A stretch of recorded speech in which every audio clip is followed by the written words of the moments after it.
जब आपके प्रत्याशी रणविजय सिंह भाषण दे रहे थे तो मैं नीचे से लेकर ऊपर तक रणविजय सिंह की तरफ देख रहा था और उनकी बातों को बहुत ही गौरपूर्वक मैं सुन रहा था। हमारा जो लंबा राजनीतिक जीवन का अनुभव है, उस आधार पर मैं इस नतीजे पर पहुंचा हूं कि हमारे प्रत्याशी रणविजय सिंह के अंदर जहां पर सादगी है, सरलता है, वहीं पर जोखिम उठाने का भाव भी है और जरूरत पड़ी तो दृढ़ता के साथ जुल्म और अत्याचार का मुकाबला करने की कुव्वत भी है। और उनकी एक बात मुझे बहुत अच्छी लगी है। उन्होंने कहा कि मेरे ऊपर जिस दिन कोई भ्रष्टाचार का आरोप लग जाएगा, मैं राजनीति से संन्यास ले लूंगा।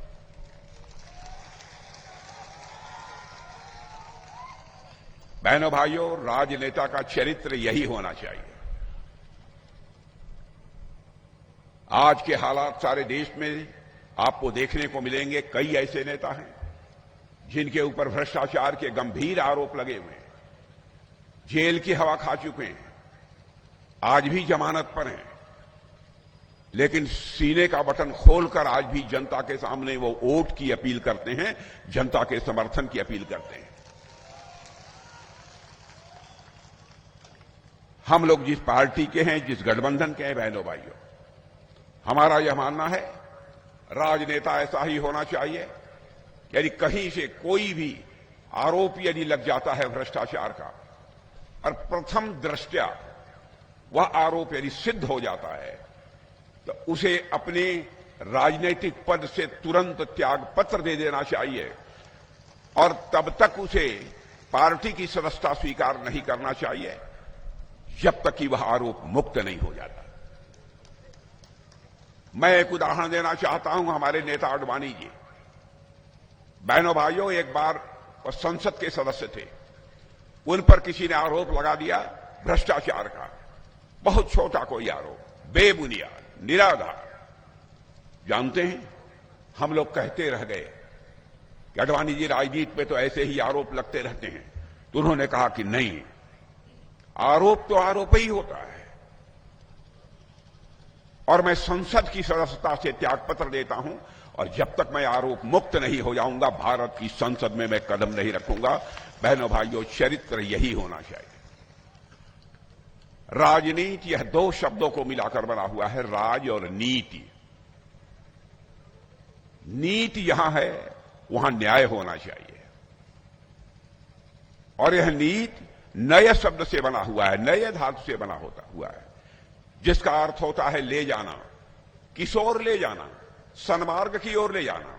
ऐसी राज व्यवस्था, ऐसा पॉलिटिकल सिस्टम जो समाज को सन्मार्ग की ओर ले जाने का काम करे, हम उसे ही राजनीति कहते हैं। लेकिन विडंबना मेरे बहनों भाइयों यह है, विडंबना यह है कि आज यह राजनीति शब्द अपना अर्थ भी खो चुका है, अपना भाव भी खो चुका है। जो जेल की हवा भ्रष्टाचार में कई बार खा चुके हैं, आज भी भ्रष्टाचार के आरोप लगे हैं, वो गठबंधन बनाकर हम लोगों के खिलाफ चुनाव लड़ रहे हैं। क्या उनके यहां कोई दूसरा नेता नहीं था जो उनके गठबंधन का नेतृत्व करता? जहां तक हमारे नेताओं का प्रश्न है मेरे बहनों भाइयों, मैं कह सकता हूं, केंद्र में चाहे हमारे प्रधानमंत्री मोदी जी हों, चाहे यहां पर हमारे एनडीए के नेता श्री नीतीश कुमार हों, कोई मां का लाल उंगली उठाकर नहीं कह सकता कि उनके भ्रष्टाचार पर कोई भी दामन की दाग, एक भी दाग लगी हो। राजनीति से ही कहते हैं। मैं एनडीए के बारे में कहना चाहता हूं, यह केवल दलों का गठबंधन नहीं है मेरे बहनों भाइयों, यह नेक इरादों का गठबंधन है।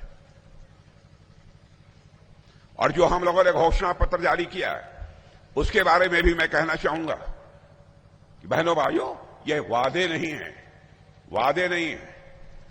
घोषणा पत्र में जो कुछ भी हम लोगों ने कहा है वो हमारी भीष्म प्रतिज्ञा है, वो हमारी अटल प्रतिज्ञा है। एक भी ऐसा वादा नहीं रहेगा जो कि पूरा न होने पाए।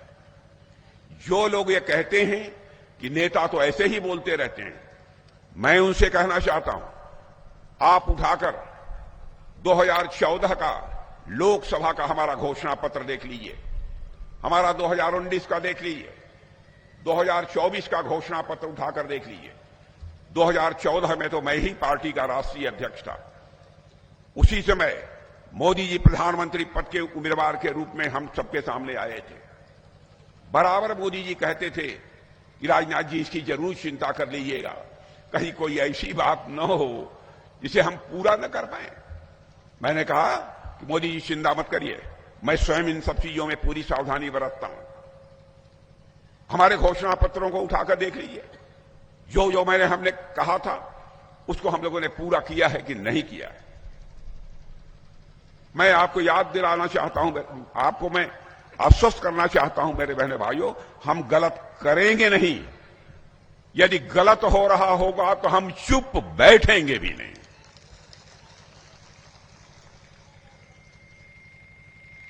यह हमारा चरित्र है।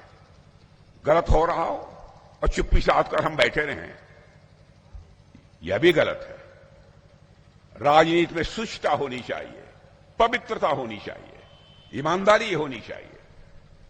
कृति और कथन, कहने और करने में कोई अंतर नहीं होना चाहिए। और इस आजाद भारत के इतिहास में नेताओं के कहने और करने में अंतर होने के कारण ही भारत की राजनीति और भारत के नेताओं पर से जनता का विश्वास धीरे धीरे समाप्त होता चला गया और भारत की राजनीति में विश्वास का संकट पैदा हो गया। और जब किसी को गाली देनी होती है, झूठा और फरेब साबित करना होता है, तो लोग कहते हैं बहुत झूठ बोलता है, नेता हो गया है। बहनों भाइयों, यह दाग मिटना चाहिए। मैं तो सारे राजनीतिक दलों से कहना चाहता हूं, इसे चुनौती के रूप में आप स्वीकार करिए। चाहे कोई किसी भी दल का हो, हमारे दल का हो अथवा किसी भी दल का कोई क्यों न हो, जो कहो व करो, कहने और करने में अंतर होता है तो विश्वास का संकट पैदा होता है। और मैं समझता हूं किसी भी इंसान के लिए विश्वास का संकट यह सबसे बड़ी चुनौती होती है। मेरे बहनों भाइयों, अब चुनाव आ गया है, आपको यह फैसला करना है कि आने वाले वर्षों में बिहार को विकसित बिहार बनाना है या फिर से जंगल राज की ओर ले जाना है। यह फैसला यदि करना है तो आपको ही करना है मेरे बहनों भाई। और मैं कहना चाहता हूं, भारत तो विकसित भारत बनने जा रहा है। मैं इसके उदाहरण भी आप सबके सामने रखूंगा, लेकिन मैं दावे के साथ कह सकता हूं इस बात को भी, भारत विकसित भारत तभी बनेगा जबकि हमारा बिहार भी विकसित बिहार बनेगा। मैं नहीं कहता हूं बिहार में हमारी एनडीए की सरकार ने आने के बाद सारा करिश्मा कर डाला है, लेकिन इतनी बात मैं जरूर कह सकता हूं कि आरजेडी की हुकूमत थी, लालू जी मुख्यमंत्री हुआ करते थे, लालटेन का युग था। उस युग से हमारे एनडीए की सरकार ने बिहार को बाहर निकालने में कामयाबी हासिल की है, यह बात तो मैं कह ही सकता हूं। आज बिहार 15-20 वर्षों में पहले की अपेक्षा, जिन लोगों ने 15-20 वर्षों के पहले बिहार को देखा होगा और आज जो बिहार को देख रहे हैं, उनको एक परिवर्तन स्वाभाविक रूप से देखने को मिलता होगा। मैं बताऊं, मैं 2-3 साल के बाद मैं पटना, आज के 2 महीने 2.5 महीने पहले सारे प्रदेश के कार्यकर्ताओं का सम्मेलन था, उसको संबोधित करने के लिए मैं आया हुआ था। जब मैं पटना में चल रहा था, अब फ्लाईओवर्स बने हुए थे। अरे मैंने कहा ये तो पटना बदल गया भाई। आज मैं बिहार में जहां जहां जाता हूं, हमारे रिश्ते नाते संबंध सब बिहार में। बहुत बड़ा बदलाव हमको देखने को मिलता है मेरे बहनों भाई। इसलिए हमको बिहार को विकसित बिहार बनाना है, फलता फूलता बिहार बनाना है। बिहार यदि विकसित बिहार बनेगा तो हमारा भारत भी विकसित भारत बनेगा। बहनों भाइयों, यह कैसे संभव होगा? क्या आपके मन में यह सवाल नहीं खड़ा होता है? अरे भाई भाषण दे रहे हैं, कैसे होगा? हां होगा, हो रहा है। मैं एक उदाहरण रखना चाहता हूं और अपने प्रेस के दोस्तों को कहना चाहता हूं, यहां के पढ़े लिखे जागरूक नागरिकों को भी कहना चाहता हूं, हमारी कोई बात गलत हो, सार्वजनिक रूप से स्टेटमेंट देकर मेरी आलोचना कर दीजिएगा, मैं उसका स्वागत करूंगा। बहनों भाइयों, 2014 में मोदी जी के नेतृत्व में जब हमारी सरकार बनी तो धन दौलत के मामले में रुपया पैसा धन दौलत के मामले में हमारा भारत दुनिया के देशों में 11वें स्थान पर खड़ा था। आज आपको जानकर खुशी होगी, साल डेढ़ साल पहले ही हमारा भारत जो धन दौलत के मामले में दुनिया के देशों में 11वें स्थान पर खड़ा था, वह जंप लेकर आज चौथे स्थान पर पहुंच चुका है। और सुन लीजिए मेरी बात, मैं नहीं कह रहा हूं, बल्कि दुनिया की मानी जानी वित्तीय संस्थाएं, मैं एक संस्था का नाम बतला देता हूं, मॉर्गन स्टैनले। पढ़े लिखे लोग जाकर अपने वेबसाइट पर देख लें। मॉर्गन स्टैनले ने कहा है, जो दुनिया के हर देश की आर्थिक स्थिति का, धन दौलत का बराबर आकलन करता रहता है और वह देश कैसा काम कर रहा है इसका भी आकलन करता रहता है, उस मॉर्गन स्टैनले जैसी फाइनेंशियल फर्म ने कहा है कि भारत ऐसे ही आगे बढ़ता रहा, अब वह दिन दूर नहीं है, साल डेढ़ साल के अंदर धन दौलत के मामले में यह भारत दुनिया के देशों में तीसरे स्थान पर आकर खड़ा हो जाएगा। पहला स्थान अमेरिका का होगा, दूसरा स्थान चीन का होगा, तीसरा स्थान किसी का होगा बहनों भाइयों तो भारत का होगा। इसलिए मैं कह रहा हूं, विकास यदि कोई कर सकता है तो एनडीए ही कर सकता है और कोई नहीं कर सकता है। आरजेडी का जहां तक प्रश्न है, कांग्रेस का जहां तक प्रश्न है, उल जुलूल बातें इन लोगों के द्वारा की जाती है। जाति, पंथ और मजहब के नाम पर समाज की समरसता को, समाज के भाईचारे को तार तार करके ये लोग राजनीतिक कामयाबी हासिल करना चाहते हैं। आज के 2-3 दिन पहले एक स्टेटमेंट कांग्रेस के नेता, तेलंगाना के चीफ मिनिस्टर का मैंने सुना। उन्होंने कहा, कांग्रेस का मतलब मुसलमान और मुसलमान का मतलब कांग्रेस।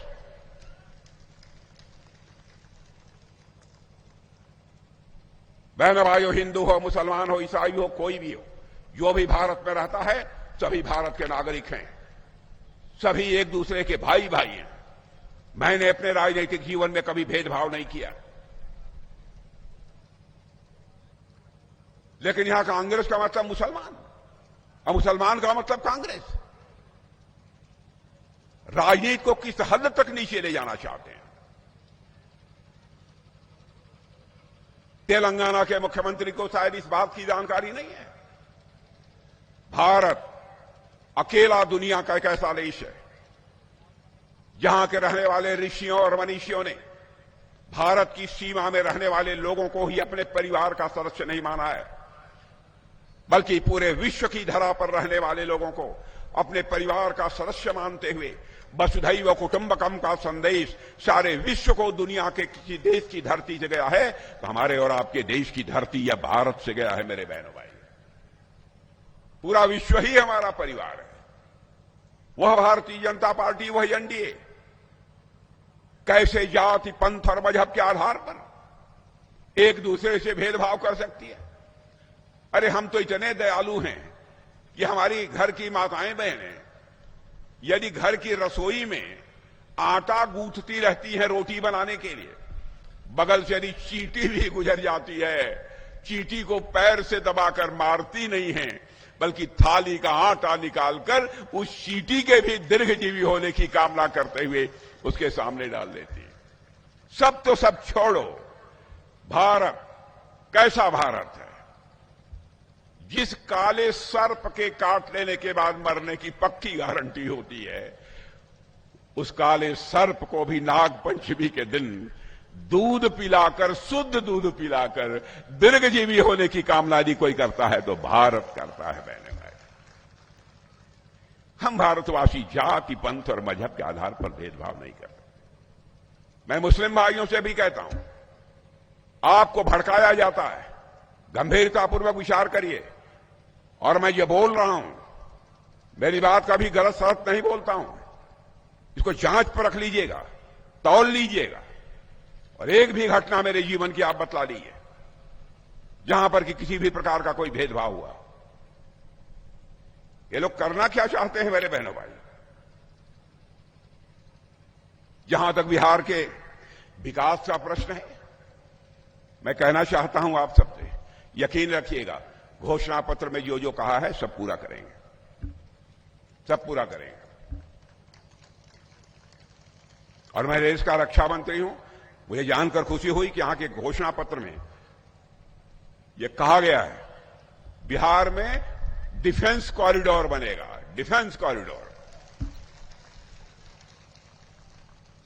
डिफेंस कॉरिडोर का मतलब यह होता है बिहार की धरती पर ही तोप बनेंगे, बम बनेंगे, गोले बनेंगे, राइफल बनेगी, मिसाइल बनेंगे। आप ये कहेंगे कि क्या और कहीं पर है? मैं कहूंगा है। हमारे उत्तर प्रदेश में जाकर देख लीजिए, आपने देखा होगा महीने भर पहले उत्तर प्रदेश के लखनऊ में मैंने एक मिसाइल के कारखाने का उद्घाटन किया है। बहनों भाइयों, मिसाइल बनकर तैयार हो गई थी, उसको विदा किया है मैंने। दूसरे देश के लोग हमारी मिसाइल मांग रहे हैं। हम चाहते हैं हथियार, बम, तोप, गोले, मिसाइल हमें दुनिया के दूसरे देशों से लेने की जरूरत न पड़े, बल्कि वह भारत में ही बने और भारतवासियों के हाथों से बने। और मैं अब तो हम लोग यह चाहते हैं यह सब सारी चीजें बने तो बिहार की धरती पर भी बने और हमारे बिहारी नौजवानों के हाथों से बने। अब हमारे तेजस्वी जी कहते हैं कि हर घर में सरकारी नौकरी दे देंगे। पता नहीं गणित पढ़ा है कि नहीं पढ़ा है, मैं नहीं जानता हूं।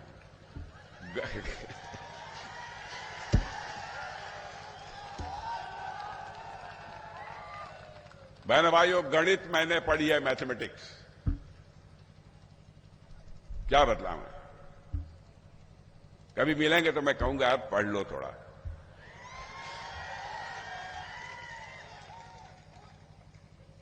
क्या क्या बातें कहते हैं कि हर घर में एक सरकारी नौकरी दे देंगे। बहनों भाइयों, वह कर देंगे लेकिन हम नहीं कर सकते। हम झूठ नहीं बोलेंगे। बिहार का बजट ही 3 लाख, 3.25 लाख करोड़ का है और हर घर में एक नौकरी, सरकारी नौकरी यदि दे देंगे तो लगभग 12-13 लाख करोड़ रुपए खर्च होंगे। कहां से लाएंगे? अरे झूठ की भी कोई हद होती है, झूठ की भी कोई सीमा होती है। लेकिन उन्होंने मान लिया बिहार की जनता अनपढ़ है, बिहार की जनता के अंदर जो जागरूकता होनी चाहिए वो नहीं है। जो मनाए सो बोल दीजिए, ये नहीं चलेगा पहले भाई। हां, यह बात जरूर है, जहां सरकारी नौकरी देने की जरूरत है सरकारी नौकरी भी हम लोग देंगे और हम ऐसी मुकम्मल व्यवस्था सुनिश्चित करेंगे ताकि जो नौजवान काम करना चाहता है, काम करने की क्षमता रखता है, उस नौजवान के हाथों को एक रोजगार का अवसर मिल जाए, यह जरूर हम मुहैया करेंगे। जो सच्चाई है वो यही है। इसके लिए हम लोगों ने तय किया है लघु, सूक्ष्म, मध्यम और बड़े ऐसे उद्योगों के लिए, ऐसे उद्योगों के 100 पूरे बिहार में पार्क बनाए जाएंगे जहां हमारे देश के नौजवानों के हाथों को रोजगार मिलेगा। रोजगार सभी को होना चाहिए, लेकिन सरकारी नौकरी सबको मिल जाएगी। बहनों भाइयों, किसी भी सूरत में संभव नहीं है। अरे जहां जाएंगे बाहर सीना ठोक कर कहेंगे आइए ना हमारा एनडीए के बिहार में,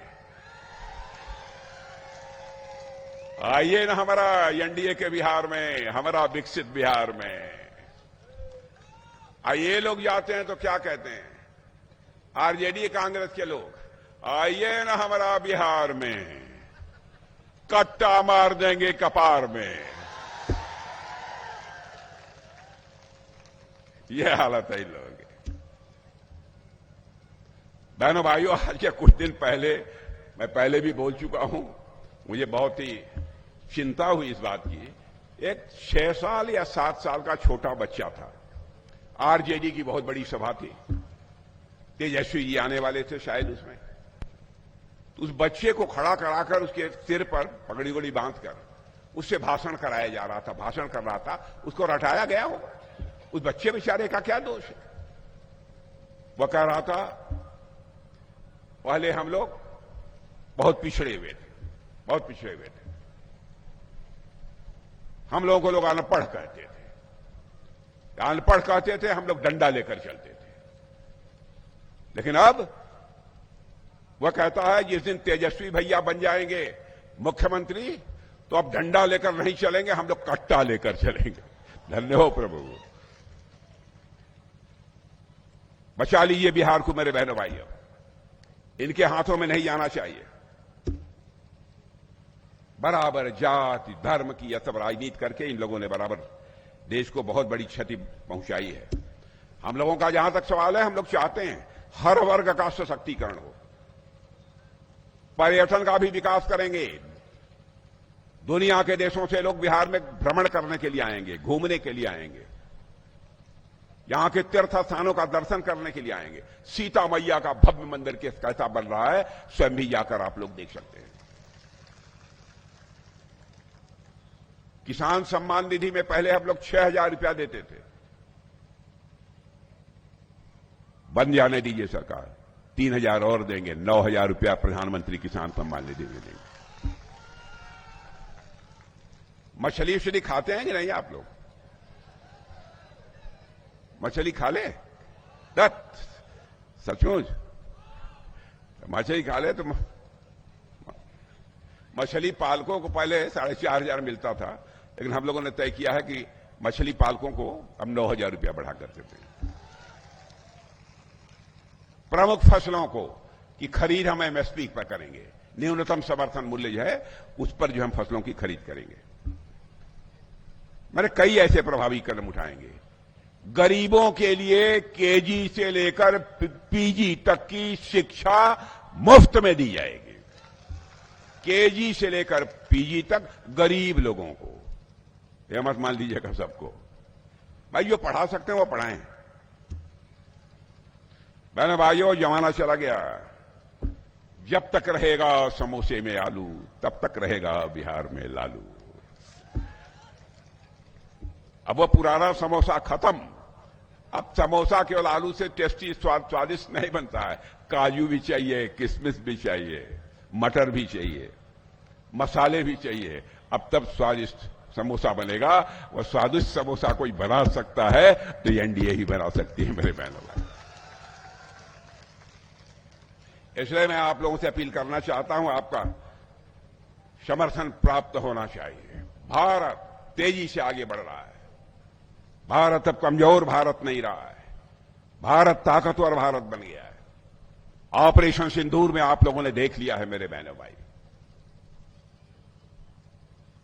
मई के महीने में पाकिस्तान से कुछ आतंकवादी चोरी छुपे भारत की सीमा में घुस आए और हमारे कुछ ऐसे नौजवान जो अपने परिवार के साथ, ऐसे लोग अपने परिवार के साथ कश्मीर की वादियों में घूमने के लिए गए थे। बहनों भाइयों, 26 लोगों को मार डाला। धर्म पूछकर मारा है मेरे बहनों भाई, धर्म पूछ कर। तुम्हारा धर्म क्या है?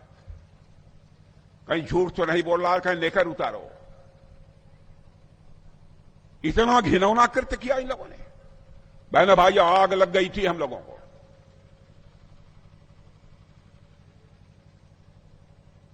दूसरे दिन ही मैंने तीनों सेनाध्यक्षों की बैठक बुलाई और चीफ ऑफ डिफेंस स्टाफ, राष्ट्रीय सुरक्षा सलाहकार। मैंने अपने सेनाध्यक्षों से पूछा, इन आतंकवादियों के खिलाफ हमको ऑपरेशन करना है, आप लोग तैयार हैं? बहनों भाइयों, आपको जानकर खुशी होगी, हमारे तीनों सेनाध्यक्षों ने कहा कि हम जब भी आदेश होगा हम इन आतंकवादियों के खिलाफ ऑपरेशन करने को तैयार हैं।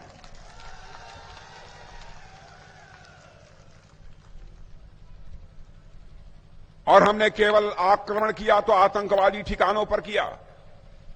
मैं मुस्लिम भाइयों को भी कहना चाहता हूं, हमने पूरी सावधानी बरती कि जहां आम नागरिक रहता है, नागरिकों के किसी भी स्थान पर मिसाइल नहीं जानी चाहिए, गोले नहीं गिरने चाहिए,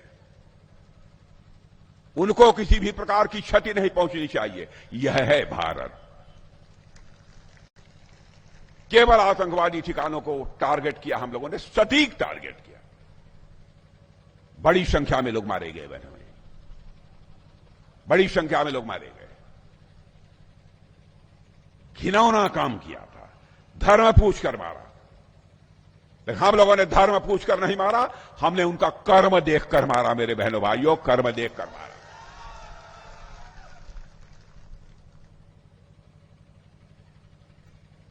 और आपको मालूम होगा, रामायण आप लोग पढ़ते होंगे और बिहार में खूब पढ़ा जाता है। एक बार जब अशोक वाटिका में सीता जी थी और हनुमान जी जब तोड़फाड़ करते हुए कई लोगों को मारते पीटते जब सीता जी के पास अशोक वाटिका में या हनुमान जी पहुंचे, तो मां सीता अशोक वाटिका में होने के बावजूद, रावण की कस्टडी में होने के बावजूद, उन्होंने पूछा, है हनुमान, तुमने इतने लोगों को मारा क्यों? क्यों इतनी तोड़फोड़ की? तो जानते हैं हनुमान जी ने क्या कहा था? माते, जिन मोहि मारा तिन मोहि मारे, जिन लोगों ने मुझे मारा हमने केवल उन्हीं को मारा। मेरे बहनों भाइयों, हम लोगों ने भी ऑपरेशन सिंदूर के माध्यम से उन्हीं को मारा जिन लोगों ने हमको मारा।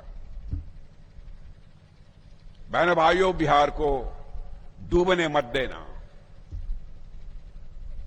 आरजेडी के नेता चाहते हैं कि उनका बेटा मुख्यमंत्री बन जाए और कांग्रेस की नेता चाहती है कि उनका बेटा प्रधानमंत्री बन जाए, और हम चाहते हैं कि हमारा ईमानदार नेता नीतीश कुमार मुख्यमंत्री बन जाए। फैसला आप सबके हाथों में है। आगे भी सभाएं हैं, फिर कभी मिलेंगे तो गपशप होगी, लेकिन हमारे रणविजय सिंह को इस रण में जिता दीजिए।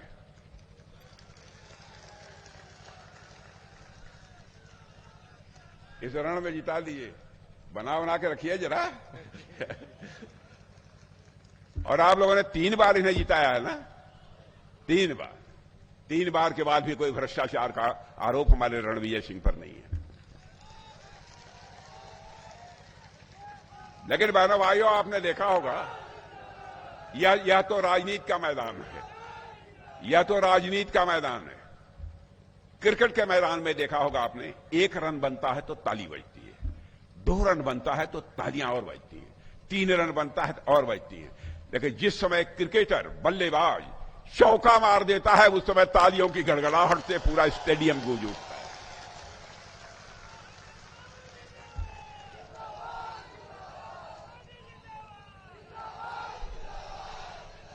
तो इस बार हमारे रणविजय सिंह के लिए आप चौका मार दीजिए।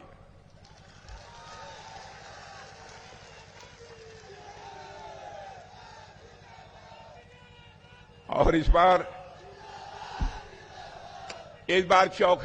चौका मार दीजिए, चौका मार दीजिए। यदि इनका काम धाम ठीक रहेगा, तो अभी से मैं कह जा रहा हूं, ईमानदारी से ऐसे ही यह काम करते रहे तो जरूरत पड़ी तो इनसे छक्का भी मरवा दीजिएगा। मेरे बहनों भाइयों, बहुत बहुत धन्यवाद आप लोगों को। एक बार बोलिए भारत माता की, भारत माता की। बहुत बहुत धन्यवाद। मेरे बहनों भाइयों, एक मिनट, कुछ लोग कह रहे हैं कि रणविजय सिंह को अभी से माला पहना दिए। मैंने कहा, मुझे अधिकार नहीं है माला पहनाने। माला पहनाने का अधिकार है हमारी यह जनता जनार्दन को माला पहनाने का अधिकार है मुझे। फैसला इनके हाथों में, और मैं जनता जिता देगी, इनको माला पहना देगी। और रणविजय सिंह उसके बाद कभी कहेंगे एक बार फिर आ जाइए, तो बहनों भाइयों मैं जरूर आऊंगा। और आऊंगा तो मैं फूलों की हार पहनकर अपना स्वागत कराने के लिए नहीं आऊंगा, बल्कि एक बार शीश झुकाकर इस क्षेत्र की जनता के प्रति आभार व्यक्त करने के लिए आऊंगा। आप सभी को धन्यवाद देने के लिए आऊंगा। आप सबको धन्यवाद।